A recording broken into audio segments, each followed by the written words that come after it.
Kalian pokoknya harus siapin kesabaran, tahan-tahan emosi nih. Karena ini ceritanya makin lama, itu makin gak wajar. Dan sampai plot twist terakhirnya, itu kok kayak kita bakal mikir, ada ya orang yang halunya ngidolin artis begini, tapi nyengsarain orang lain. Hi everything, thank you udah ngeklik video ini dan selamat datang di Mr. Things. Apa kabar dunia? Nah, cerita ini cocok banget nih, karena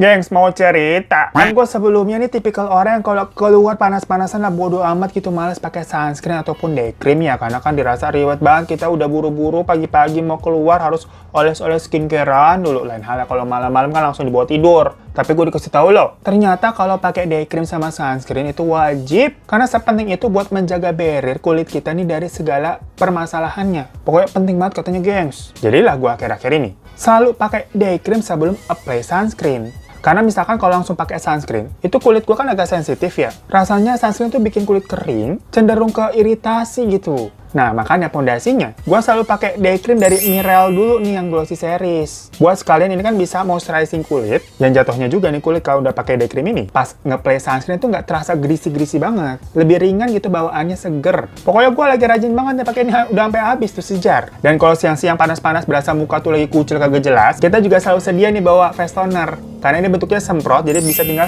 semprot-semprot aja. Terus dilap pakai kapas ataupun tisu langsung fresh lagi muka begitu. Soalnya kan kulit bisa langsung terhidrasi nih pakai ini nih. Nah jadi dua barang ini itu yang akhir-akhir ini menjadi andalan gua. Starter pack kalau mau pergi keluar rumah.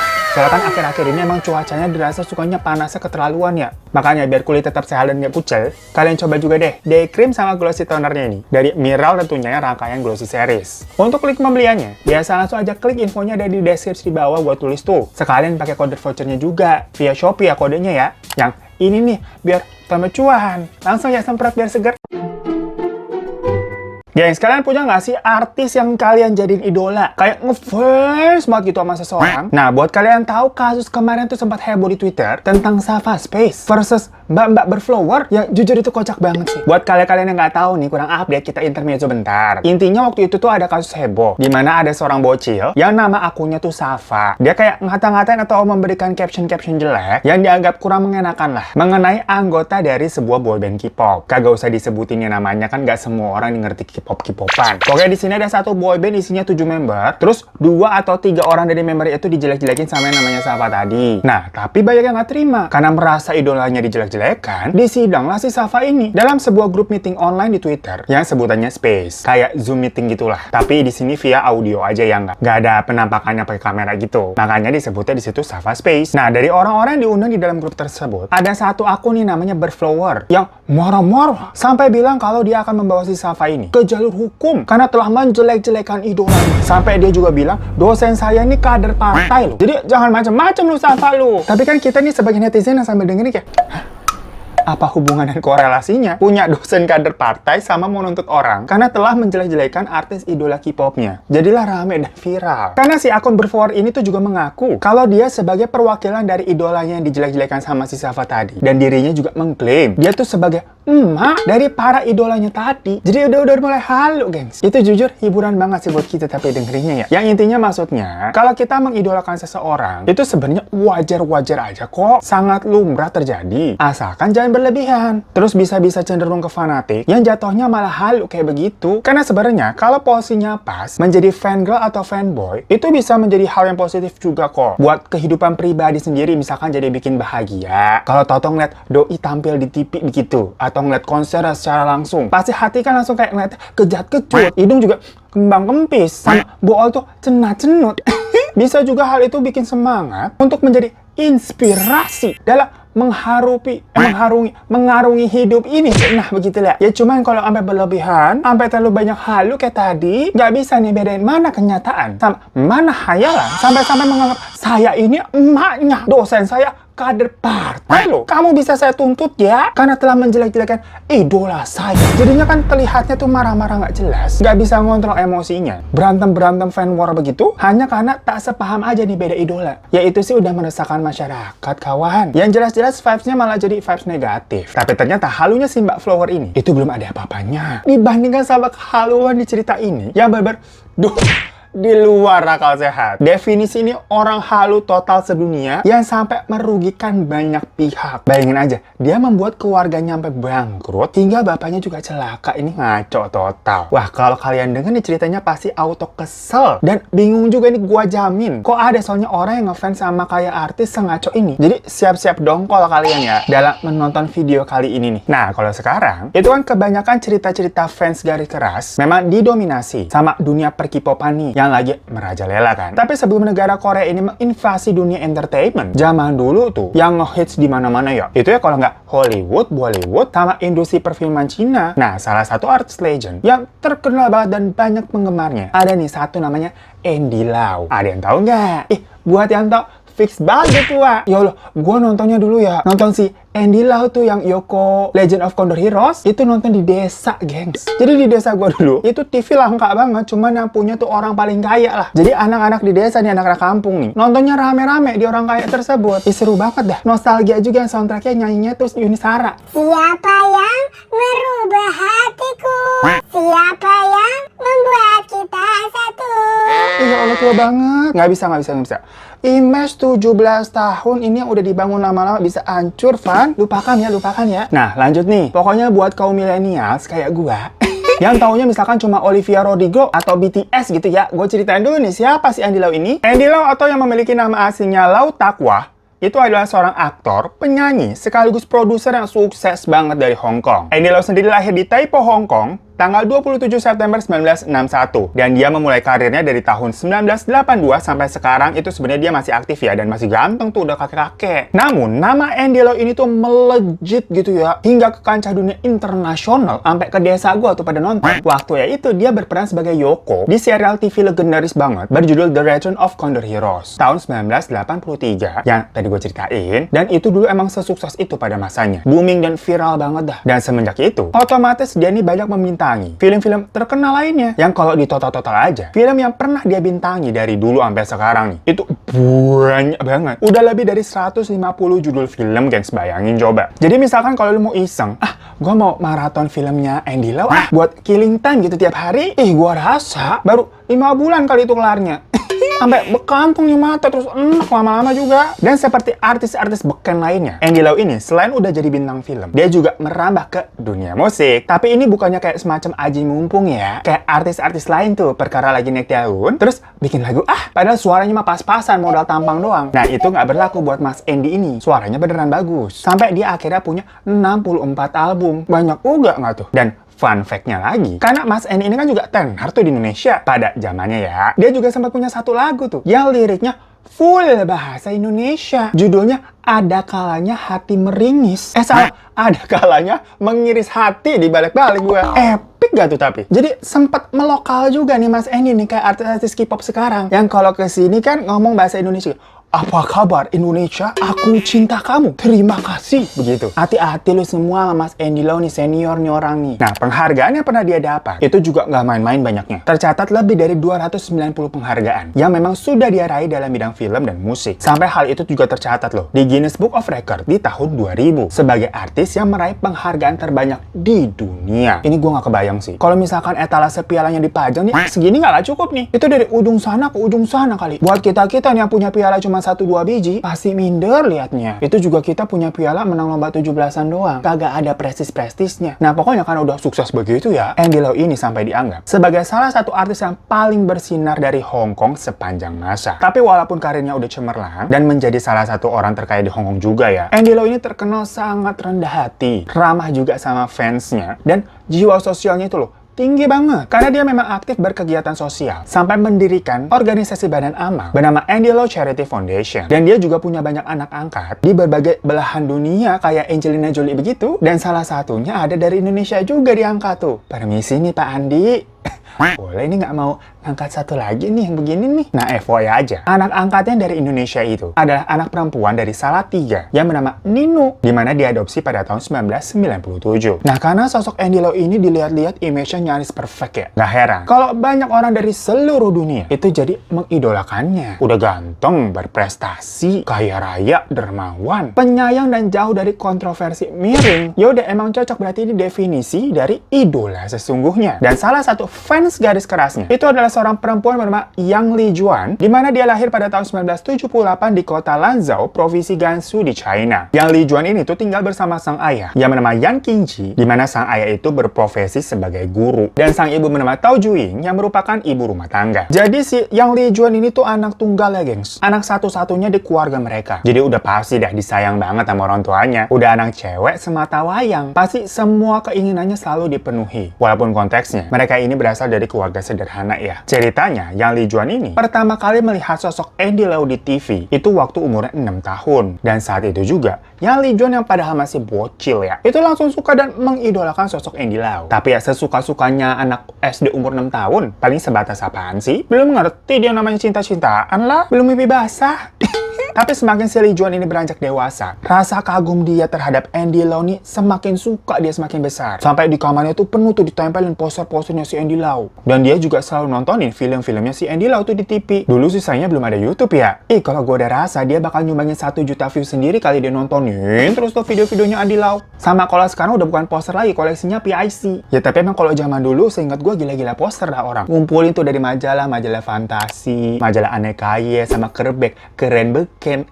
Ya lo jadul banget lagi-lagi ah. Nah tapi kalian dulu langganan majalahnya apaan? Komen di bawah ya. Sampai akhirnya di tahun 1994, waktu umurnya Lijuan ini berusia 15 tahun, dia mimpi nih gengs. Ala-ala mimpi-mimpi akil balik kali ya. Dimana di mimpinya dia ngeliat lukisannya si Andy Lau nih. Terus di lukisannya itu tuh ada tulisan, ada kayak quote. Dibilang, ketika kau datang mendekat, kita akan benar-benar bertemu. Nah, sejak mimpi itu, Lijuan yang emang udah ngefans banget nih merasa dapat uang shit, gengs. Dimana dia mempercayai kalau mimpi tersebut adalah pertanda jika Andy Lau ini adalah jodohnya. Jadi kehaluan ini udah dimulai. Saking senengnya tadi abis mimpi bagus, ceritalah dia sama emak bapaknya. Tapi anehnya nih, si ayahnya bilang kalau, loh, bapak juga sama mimpi begitu, nak. Kok bisa kebetulan? Makanya, keyakinan kalau Andy Lau ini adalah jodohku, maunyaku, dirimu, semakin menjadi-jadi. Semacam nih di dalam hati, ya udah, Andy Lau ini fix jodoh gue ya kali, bukan begitu? Yakin banget ya anaknya ya. Sejak saat itu, Lijuan jadi ketagihan, pengen ketemu terus sama si Andy ini lewat mimpinya, gengs. Gimana caranya? Ya biar bisa mimpi, jadinya si Lijuan ini sering-sering tidur.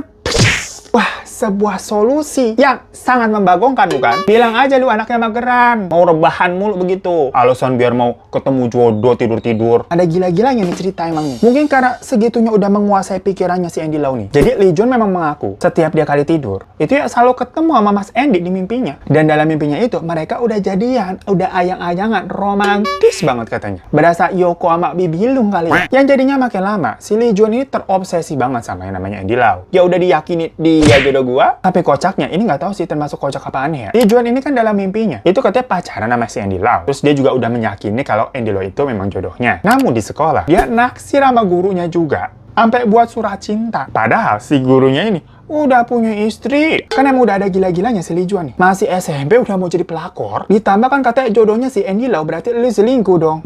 Apa kabar dunia? Seru banget nih ceritanya. Tonton sampai akhir ya. Nah, karena gurunya aja juga sampai perasaannya kayak TBL.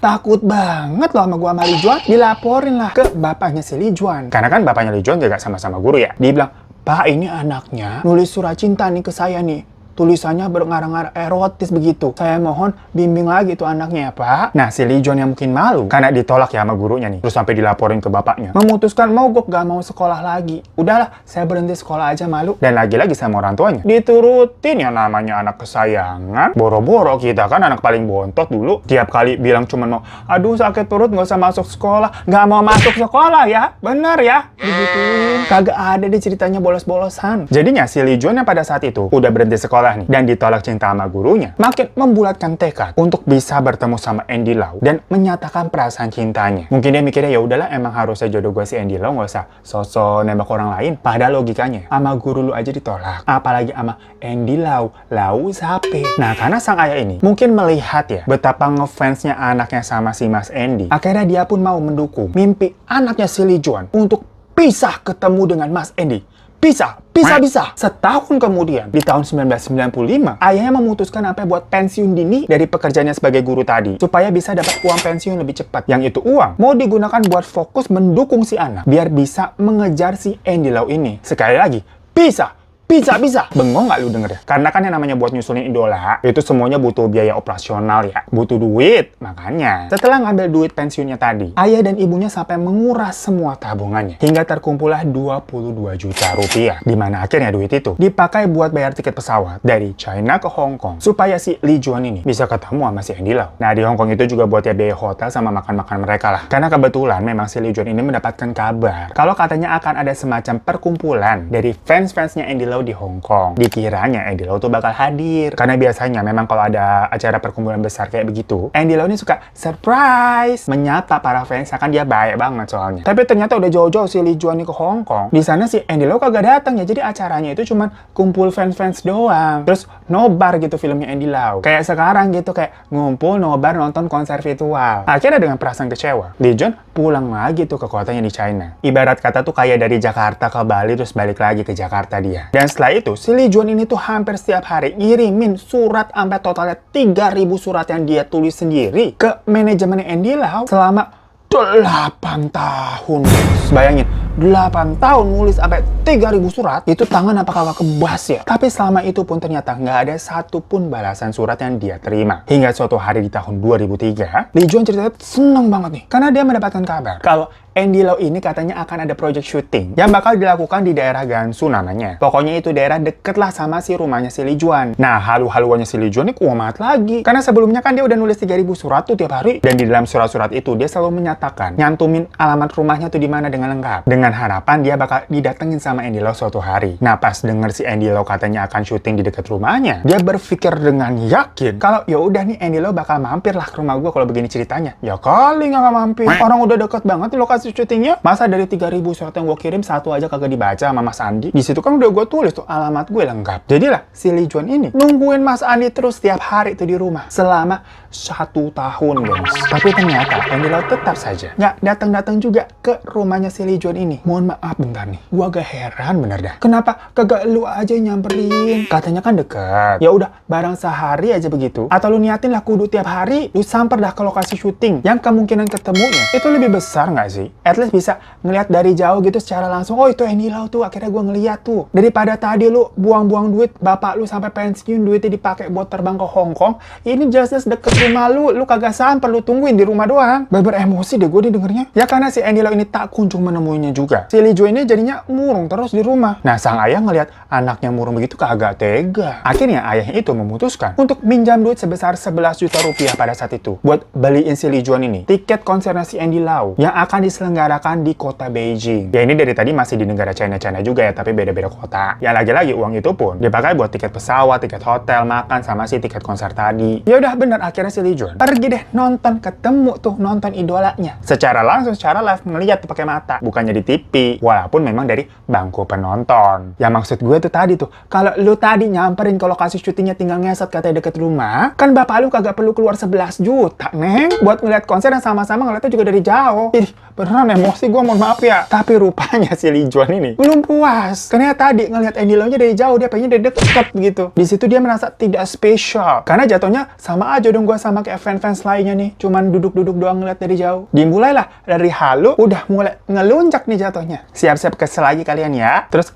nganga gitu dengernya. Tadahin dulu ya rahangnya biar kagak copot ya. Nah, mendengar keluhan anaknya tadi begitu nggak puas, si ayah nih buat bisa mendapatkan duit yang lebih banyak lagi. Tebak apa yang dilakukan sama ayahnya? Tarik nafas dulu.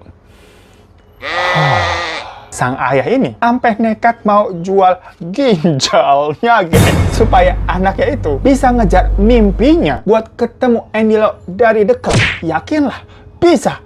Bisa gila iya. Capek banget abis dengernya Tuhan. Bener-bener definisi dongkol denger ceritanya nih. Astagfirullah, ya Allah, sabar. Bener-bener beban keluarga soalnya si Lee Jun ini, gengs. Tapi untungnya ya, yang namanya ngejual ginjal itu kan gak semudah itu karena ya memang ilegal dan dilarang juga tentunya sama pemerintah sana. Yang alhasil ya gak bisa. Tapi karena gagal jual ginjal nih berarti nih, sang ayah jadinya menjual rumah mereka yang padahal masih mereka tempati waktu itu seharga 90 juta rupiah. Tapi ya ngapain? Ih, pengen banting-banting barang nih gue rasanya deh. Udah punya rumah sendiri nih, dijual hanya untuk ketemu idola. Sampai-sampai soalnya mereka ngontrak, gengs, akhirnya. Karena sisa duitnya itu, mereka pakai lagi buat pergi ke Hong Kong. Dan kali ini mereka itu langsung nyamperin kompleks perumahan mewah yang ditempati sama Andy Lau. Namun setelah mereka ini keluyuran 1 minggu lewat bolak-balik di daerah kompleks rumah Andy Lau itu, mereka juga tidak semacam mendapat kesempatan atau bertemu pas-pasan nggak sengaja sama si Andy Lau. Mungkin kayak Andy Lau ini lagi buka pagar mau keluarin mobil gitu kan. Nggak pernah ada momen tersebut, nggak kelihatan pokoknya si Andy Lau ini. Jadilah mereka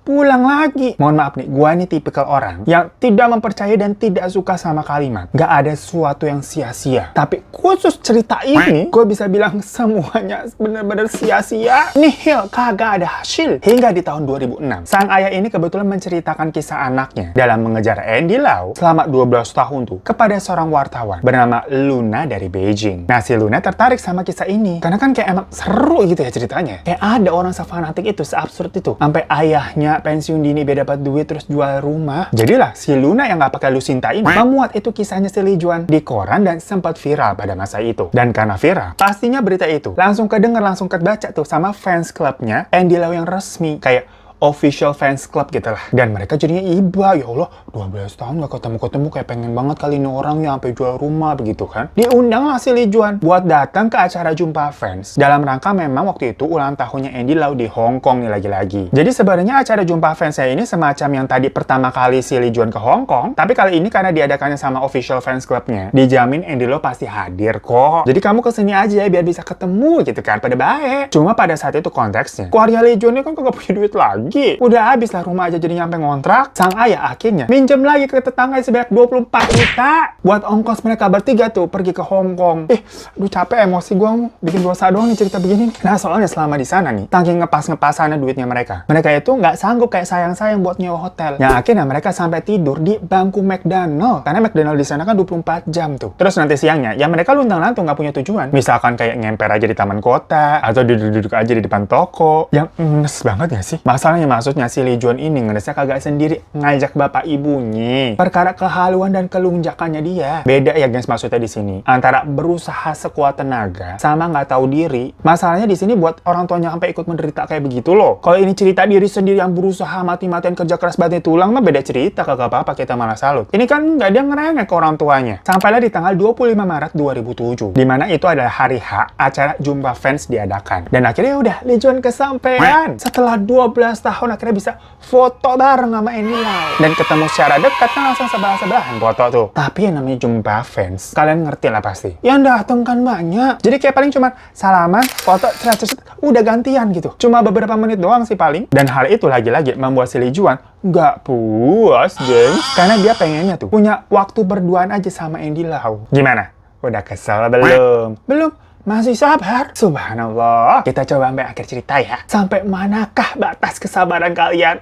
Pokoknya karena tadi cuman udah salaman terus foto, udahan gitu gantian ya. Si Lee Juan mikir, lah kok gitu doang? Jadilah Lee Juan merasa sedih. Karena dia lagi-lagi ngerasa seperti dianggap fans biasa aja. Gak spesial. Ya berasa martabak kali dia maunya spesial. Nah waktu itu acaranya, si ayah sama ibunya kan di luar nungguin gak ikut ke dalam. Pas anaknya udah keluar nih, merengut aja gitu, mengeluh-mengeluh. Ayahnya denger, langsung marah. Ayahnya berasa, anak gua 12 tahun mengejar idolanya. Tapi idolanya tidak memperlakukan anakku seperti yang dia inginkan. Kecewa banget tuh ayahnya. Apa yang marah, ikutan stres gitu. Kita aja dengar juga ikutan stres ya. Habis ayahnya ini kan udah ngerasa habis-habisan mengeluarkan segenap jiwa, raga, dan kemampuannya buat memuaskan hati sang anak. Tapi tetap aja anaknya belum bisa bahagia karena idolanya nih tidak meluangkan waktu untuk anaknya. Akhirnya nih gengs, waktu malam si Lee Juan dan ibunya lagi tidur, ayahnya ini naik bis sendirian ke daerah Simsasui, kayak daerah dermaga gitu yang ada di Hong Kong ya. Dan di sana ayahnya itu lompat ke laut hingga mati tenggelam. Besoknya, jasad ayahnya ditemukan sama warga dan langsung dilaporkan sama pihak kepolisian pastinya. Mendengar kabar duka ini, Lee Juan dan ibunya sedih banget. Di situ Lee Juan juga menyesal karena dia sudah membuat mendiang sang ayah sampai stres hingga berbuat demikian. Dan rupanya 2 hari sebelum tadi hari Hajumpa Fans diadakan, tepatnya di tanggal 23 Maretnya, sang ayah itu sempat menulis sebuah surat sepanjang 7 halaman, di mana di situ dia mengutarakan kemarahannya terhadap Andy Lau karena tidak pernah bisa menyempatkan waktu untuk anaknya. Dan dia udah feeling nih, kalau sampai nanti anaknya tetap ngerasa tidak diperlakukan spesial pada hari Hajumpa Fans, dia akan mengakhiri hidupnya supaya berita kematiannya nanti itu viral. Dan surat yang ia tulis itu bisa menarik perhatiannya Andy Lau supaya ia menyempatkan waktu buat ketemu 4 mata sama si anaknya Lee Juan. Jadi bisa dibilang si ayahnya itu berkorban demi anaknya, tapi dengan cara yang salah lah gengs. Dan bener aja, peristiwa itu tuh bener-bener bikin geger berbagai media-media di Hong Kong dan China. Banyak banget tuh wartawan yang ngeliput dan menginterview si Lee Juan bertanya mengenai kisah sebenarnya. Tapi gilanya nih, waktu diwawancara, Lee Juan malah emosi dan malah menyalahkan Andy Lau atas kematian ayahnya itu. Dan dia masih minta dipertemukan dengan Andy Lau 1 jam secara spesial gengs. Panas nggak otak lo? Bahkan sang ibu tuh juga nuntut ganti rugi sebesar 1,1 miliar pada saat itu ke pihak manajemennya Andy Lau atas kematian suaminya. Ya dari sini langsung banyak yang berpendapat ternyata yang aneh itu bukan cuma anaknya, tapi keluarganya juga ternyata. Dan jadinya, Lee Juan dan ibunya itu banyak dikecam orang. Dari awalnya banyak yang iba atas cerita hidupnya, pas ada statement kayak gitu jadi pada kayak geleng-geleng. Karena ya banyak yang berpendapat kalau itu semua bukan hanya salahnya Andy Lau aja. Karena tidak dipenuhi keinginannya, Lee Juan dan ibunya pun akhirnya pulang ke rumah mereka di kota Lanzhou, China. Dan semenjak itu, Lee Juan juga udah bertekad buat tobat dan berhenti terobsesi sama Andy Lau. Jadi semua poster-poster di kamar tuh dicabut-cabutin, dirobek, dibakar, dan dia benar-benar mau melupakan kebucinannya terhadap Andy Lau. Yang jelas pada sampai saat itu pun dia akhirnya tetap tidak bertemu dengan Andy Lau secara eksklusif kayak yang dia mau. Tapi kalian sabar dulu ya, tunggu nggak ke cerita. Kita next aja langsung ke beberapa tahun kemudian saat si Lee Juan ini udah beranjak usia 40 tahun. Di situ dia kembali nih diwawancarai mengenai kisah hidupnya dulu dalam mengejar idolanya berakhir miris. Nah di sesi wawancara yang baru itu si Lee Juan udah bilang kalau dia udah move on nih dan menjalani hidupnya dengan normal dengan bekerja di sebuah swalayan. Walaupun sampai saat ini dia juga belum menikah ya. Lee Juan mengaku kalau dia masih merasa sangat sedih tiap ingat sosok ayahnya dan sangat nyesal juga udah terobsesi sama Andy Lau sampai dia harus mengorbankan keluarganya. Dia meminta maaf atas perbuatannya di masa lalu dan dia juga ngasih wejangan ke para penggemar lain yang mungkin mengidolakan seseorang untuk tidak bertindak halu seperti apa yang pernah dilakukannya. Pokoknya quote dari Lee Juan nih, Andy Lau ataupun idola-idola lain itu tidak layak jadi alasan bagimu untuk membuang masa mudamu menjadi sia-sia. Nah, di akhir wawancara, si Lee Juan itu juga berterima kasih sama seseorang yang dianggap misterius karena telah melunasi hutang-hutang keluarganya. Karena kan memang keluarganya Lee Juan ini itu dulunya berhutang banyak ya buat si Lee Juan bisa ketemu sama Andy Lau. Yang ternyata usut punya usut. Barulah diketahui kalau orang misterius yang melunasi hutang-hutang keluarga Lee Juan itu. Siapa tebak? Ya, Andy Lau, gengs. Sebuah plot twist nggak tuh? Karena berita ini sempat geger ya pada zamannya. Di awal tuh masih baik yang pro dan kontra. Kayak pertanyaan-pertanyaan di awal, semacam, kok Andy Lau sombong banget yuk? Lee Juan udah nulis 3.000 surat, masa satu pun kagak dibales? Nah, tapi ternyata belakangan diketahui, kalau ternyata setiap harinya, si Andy Lau ini minimal menerima 100 surat tiap hari loh. Dari para fans-fansnya, yang isinya semuanya pada ngancem. Hal yang aneh-aneh gitu, yang kayak tadi, kalau misalkan mereka nih tidak bertemu sama Andy Lau secara langsung. Jadi ternyata si Lee Juan ini bukanlah orang satu-satunya, gengs. Banyak banget yang kayak begitu. Dan karena hal itu, Andy Lau ini itu selalu stres sampai harus ngunjungi psikiater. Ya bayangin nerima ratusan surat tiap hari yang isinya begitu ngancem semua. Dan kalau aja misalkan kasus waktu ayahnya Lee Juan itu yang berbuat nekat, terus si Andy Lau beneran ketemu sama Lee Juan karena hal tersebut, ditakutkannya nanti orang-orang yang nekat juga bakal bertambah banyak. Karena dipikirnya hal itu bener-bener bisa mendapatkan perhatiannya dari Andy Lau. Jadi ya kan serba salah, gengs. Bukannya tega, tapi malah untuk meminimalisir dan menyetop orang-orang yang nekat kayak begitu. Buat nih orang-orang jadi pada mikir, ya udah percuma deh gue mengakhiri hidup kalau ujung-ujungnya nggak bakal dinotis juga. Kan begitu ya kurang lebih ya. Yang intinya pokoknya buat kebaikan semuanya aja lah. Gimana kisah yang mind blowing ini? Ya semoga kita bisa ambil hikmahnya aja, gengs ya. Kalau mau mengidolakan seseorang ya boleh-boleh aja. Tapi semua ada batasannya. Yang wajar-wajar aja lah. Jangan sampai berlebihan cenderung kayak orang gila begitu. Karena semua yang berlebihan itu kan nggak baik ya. Kecuali duit. Jadi ingat pantun zaman dulu. Sendal jepit, sendal swallow. Cakep. Semoga kita banyak duit kayak Andy Lau. Ya Allah, amin. Tapi jadul banget ya. Lu kagak ada apa yang mau sampai jual ginjal buat beliin gue tuh jasa subscribers biar bisa sampai berjuta-juta lebih begitu. Bercanda ya. Jangan, udah jangan. Makanya lu pada harus aja tuh. Ngomong apa sih? Subscribe aja lu pada satu-satu biar kita kagak sedih-sedih banget begitu ya. Terima kasih. Boleh minta like-nya juga dan jangan lupa follow Instagram gue @hirotadaivan. Sampai jumpa di kasus bisnis selanjutnya. Assalamualaikum.